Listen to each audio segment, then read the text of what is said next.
Saludos desde Simon Cinema. Bueno, estamos aquí de vuelta por el canal y hoy os traigo un ranking de uno de los directores más míticos y célebres de finales del siglo XX, como es Steven Spielberg.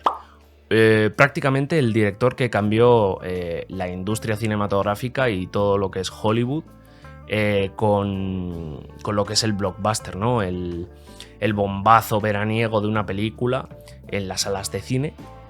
Y es uno de esos directores que ha tocado todas las franjas de edad, ¿no? Porque desde los más pequeños hasta los más mayores, digamos que es un director que está hecho como para todos los públicos, ¿no? Como que gran parte de su obra cinematográfica, por no decir toda, prácticamente, es muy accesible, muy fácil de ver, muy sencilla, muy dinámica y que de alguna manera su estilo cinematográfico ha dejado tal huella que a día de hoy muchos de los directores que actualmente están haciendo películas y el cine que se consume actualmente es debido gracias a Steven Spielberg y a toda su obra cinematográfica.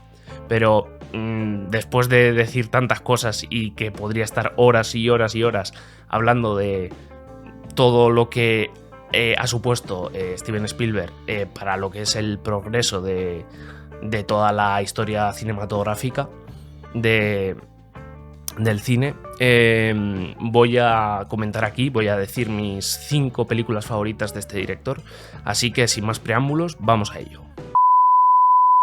Pues mi ranking empieza muy fuerte, ya que en el número 5 he puesto La lista de Schindler, película del año 1993 y que supone el doble Oscar para Steven Spielberg, ya que consiguió mejor película y mejor dirección.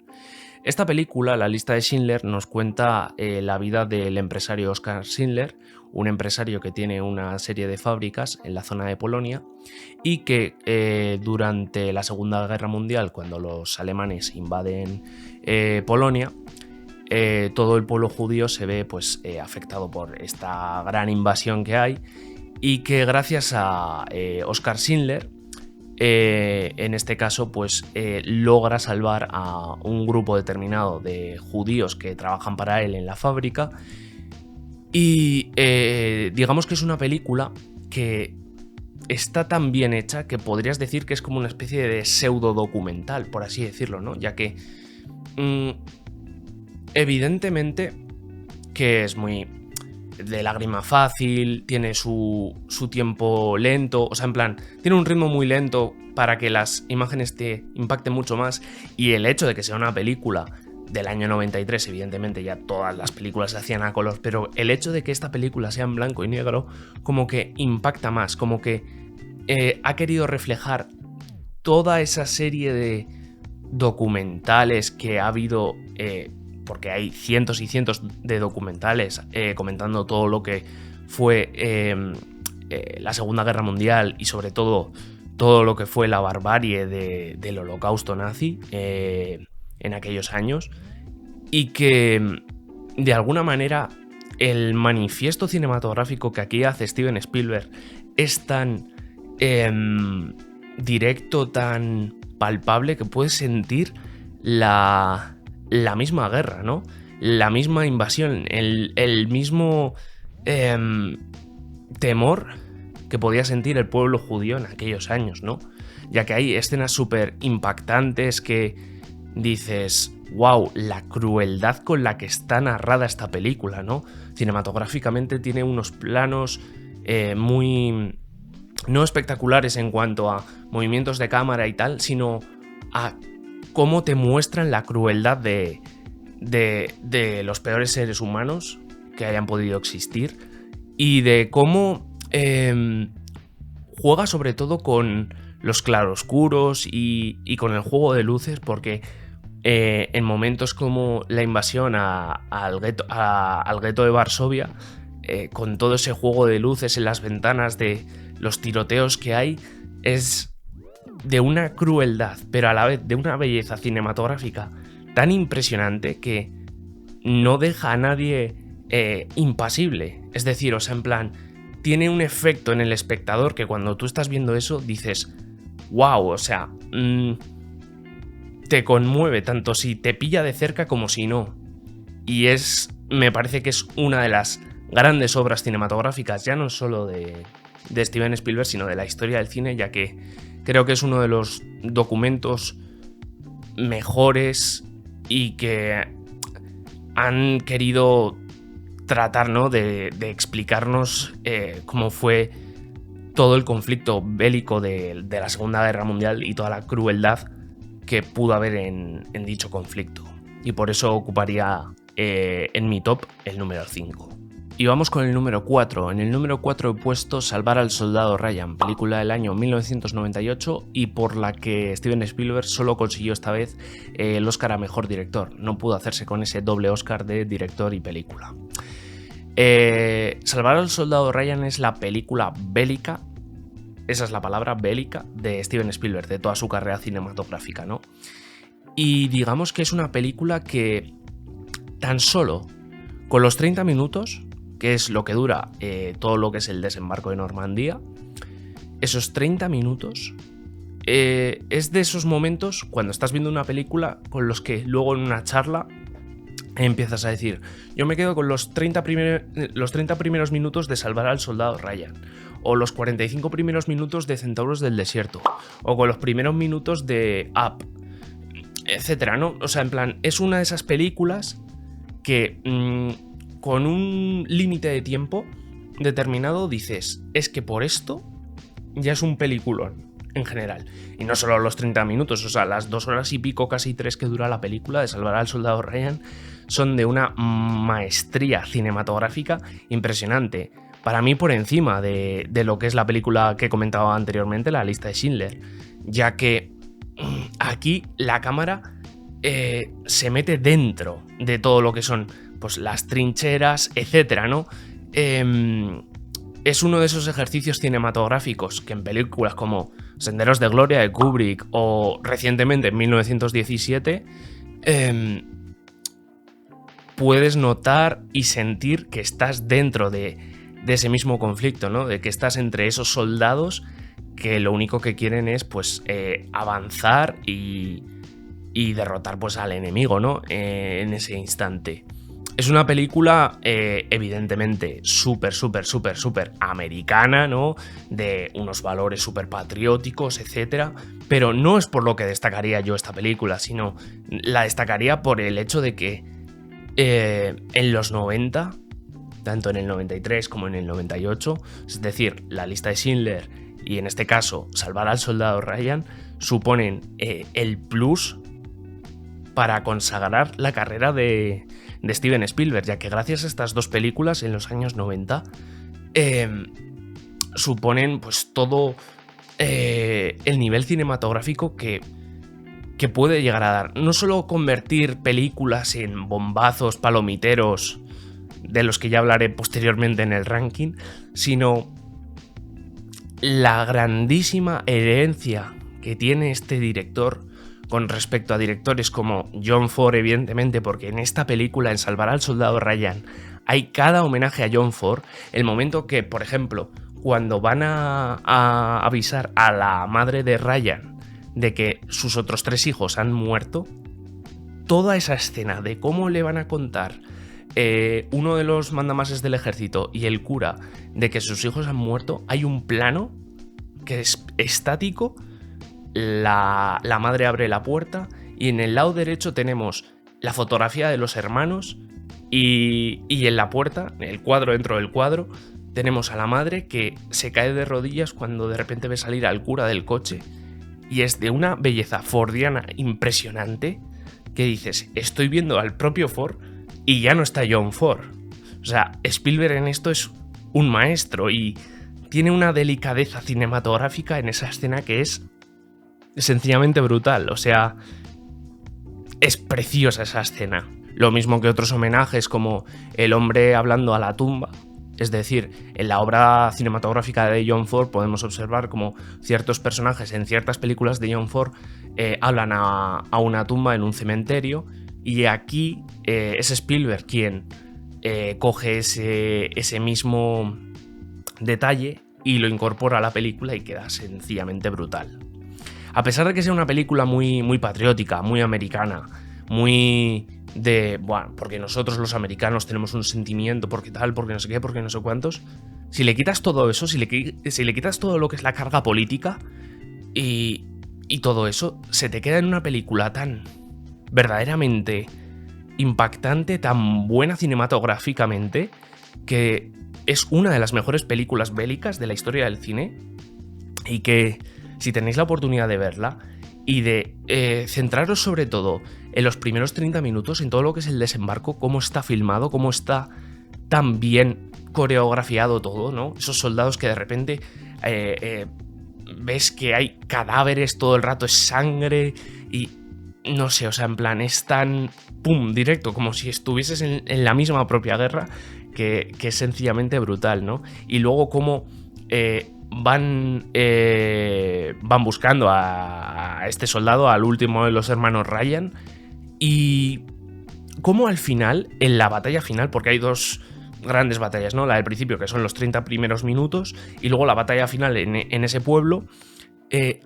Si os podéis fijar, y esto es un detalle que cuando la volví a ver dije, no había caído en este detalle, pero ese pueblecito al final de esta película, durante toda esa batalla, me puede retrotraer al final de El Señor de los Anillos, de las dos torres.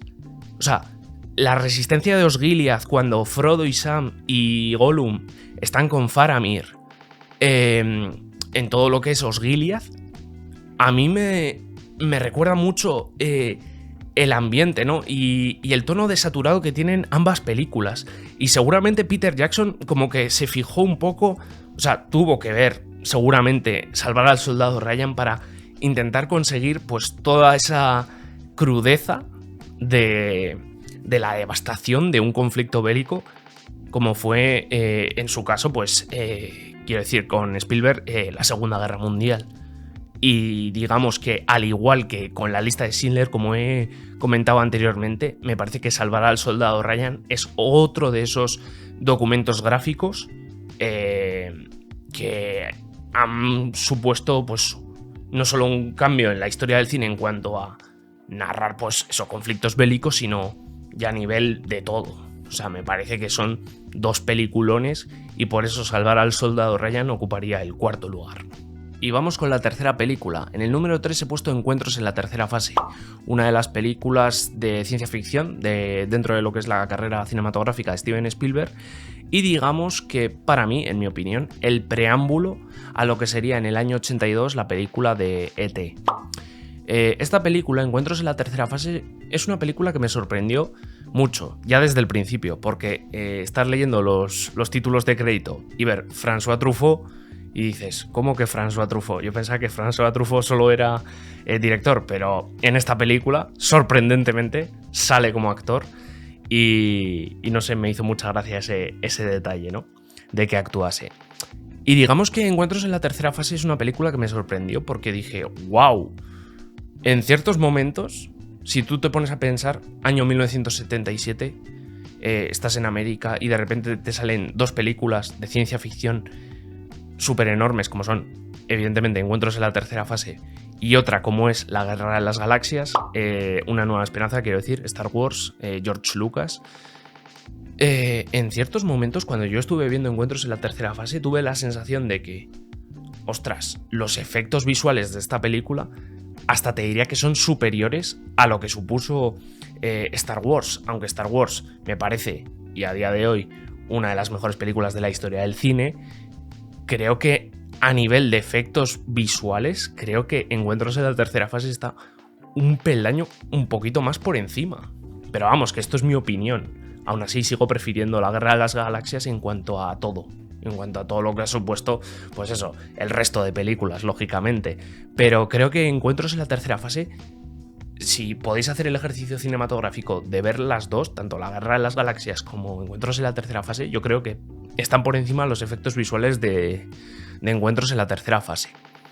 ¿Qué decir de esta película? Esta película me encanta al inicio, al igual que Salvar al Soldado Ryan, sino me gusta al principio porque hace como una especie de homenaje a otro gran director. Esta vez no es John Ford, esta vez estamos hablando de David Lean, no equivocarse con David Lynch. con David Lean, director de El puente sobre el río Kwai, Doctor Zhivago, y de la película de la que hace homenaje, en mi opinión, es de Lawrence de Arabia, ¿no?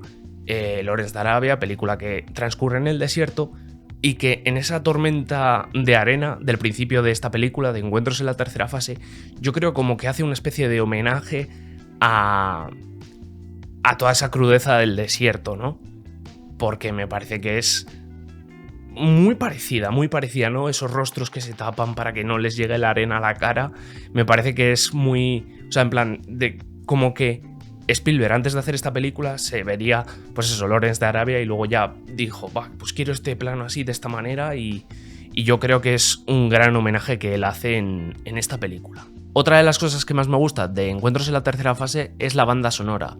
Ese motivo de esas 5 notas, si no me equivoco, me corregís después en comentarios, que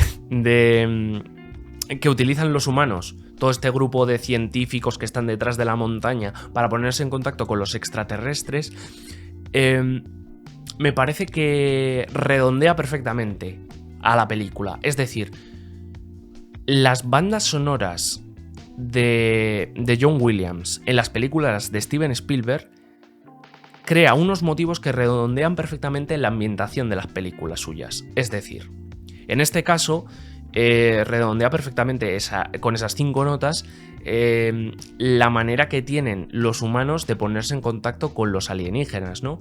Y me parece que es algo verdaderamente brutal. Lo mismo pasará con Tiburón. O sea, ya había pasado anteriormente con Tiburón, porque Tiburón es antes que Encuentros en la tercera fase, ¿no? Y con ese motivo de las 2 notas, redondean perfectamente a la película para ambientarla y que el espectador pues sienta, pues en ese caso, tensión, y en este caso Encuentros en la tercera fase sienta pues en plan desconocimiento ante algo que viene del exterior. Y creo que Encuentros en la tercera fase es una de las grandes películas de ciencia ficción y que creo que está infravalorada para mí, porque yo creo que cuando salió ya E.T. el extraterrestre, se le dio tanto bombo a esta película, a E.T. me refiero, y que creo que si no hubiese habido un Encuentros en la tercera fase, no hubiésemos tenido E.T. Es decir, o sea, creo que es necesario valorar E.T., pero también desde la perspectiva de Encuentros en la tercera fase, y a mí me parece mejor película que E.T. O sea, en plan, evidentemente E.T. está bien, tal, es entretenida, etcétera, pero creo que Encuentros en la tercera fase hace como un ejercicio más de arriesgarse, ¿no? Porque al hacer E.T., teniendo la base de Encuentros en la tercera fase, viendo que había funcionado Spielberg, quiero decir, lo que es este proyecto de Encuentros en la tercera fase, pues como que tenía ese colchón. No llega a tener ese colchón quizás E.T., y a lo mejor pues sí que hubiese sido un bombazo, evidentemente, pero yo creo que necesitaba hacer este preámbulo, ¿no? Con Encuentros en la tercera fase, y creo que es una de esas películas que dentro de lo que es la carrera cinematográfica ha quedado un poquito como más atrás, y que creo que es bueno reivindicar, porque a mí me parece una de las mejores películas de este director y una de las mejores películas de ciencia ficción en cuanto, pues eso, a lo visual, el misterio que puede pues generar, pues eso, que unos alienígenas pues vengan a la Tierra. Y vamos con el puesto número 2 de mi top de Spielberg. En el número 2 he puesto Tiburón, del año 1975, el primer gran éxito de este director, y si no me equivoco, creo que es la primera vez que trabajaban juntos John Williams y Steven Spielberg juntos en una película. Si me he equivocado, corregidmelo ahí abajo en los comentarios.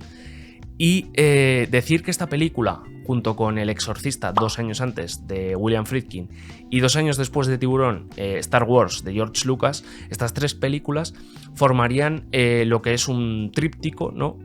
Como una especie de Santísima Trinidad de lo que comúnmente llamamos blockbuster, ¿no? Un bombazo en las salas de cine que revienta, ¿no? Todo el mundo quiere ir a verlo, vamos a comer palomitas para ver esta película, etcétera, ¿no? Y todo el mundo la comenta, ¿no? Es como el evento del año que no te puedes perder por nada del mundo. Y es gracias a estas 3 películas, y en concreto a esta que estamos hablando, con la que nace todo ese boom cinematográfico y todo ese cambio en la industria del cine. Y que a día de hoy se sigue manteniendo. Hay que decir de Tiburón que ocurre lo mismo que con la película que he hablado anteriormente, Encuentros en la tercera fase, ¿no?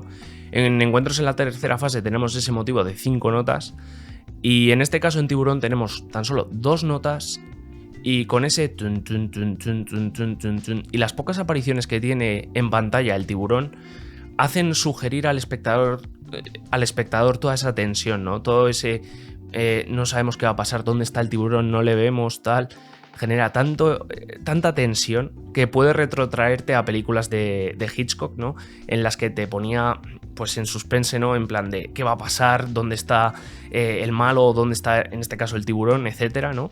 Y creo que es un gran ejercicio cinematográfico el que hace en esta película Steven Spielberg, ¿no? Ya que no necesita mostrar toda la crudeza. Evidentemente que al final de la película pues sí que ves más al tiburón y ves toda la crudeza, toda la sangre, etcétera, ¿no?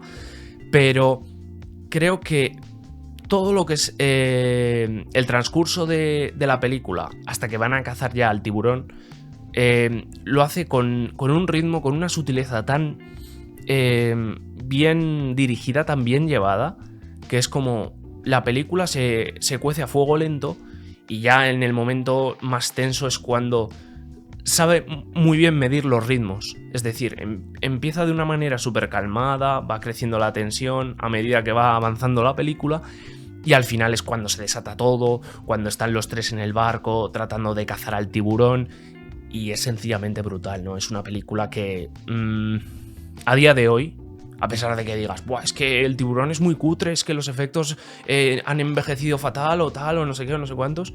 A día de hoy una película como Tiburón a mí me parece increíble. Increíble, a pesar de que a lo mejor el tiburón esté hecho de cartón y piedra, ¿sabes? O lo que sea.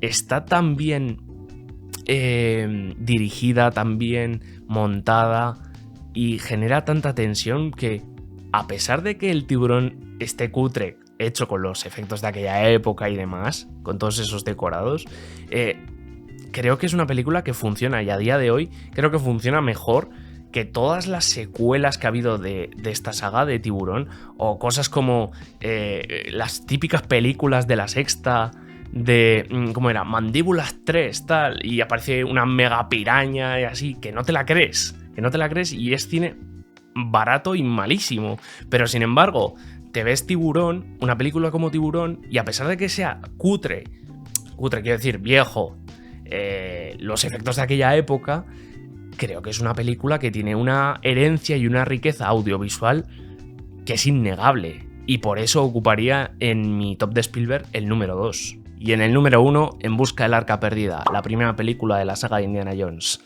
Sí, esta es mi película favorita de Steven Spielberg y de la saga de Indiana Jones, aunque si hubiese puesto, o sea, en plan, todas las películas de Indiana, o sea, es decir, lo que son las 3 primeras, la trilogía, tendría que haber quitado las otras 4 de las que he estado hablando, ya que para mí es lo mejor que tiene Spielberg en cuanto tanto cinematográficamente como esa nostalgia que tengo, ¿no?, con respecto a las películas de Indiana Jones, porque son películas con las que yo y muchos, tanto de mi generación como anteriores, han crecido viendo estas películas, ¿no? Películas de aventuras, con las que te lo pasas súper bien, momentos de humor, momentos de acción, etc. Y creo que son grandes películas. ¿Qué decir de En busca del arca perdida?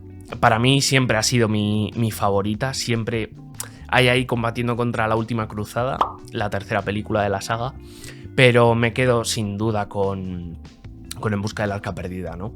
Porque aparte de tener mogollón, pero mogollón de homenajes a John Ford, ¿no? Como cuando, por ejemplo, Indy va detrás del arca, detrás del camión donde están llevando el arca,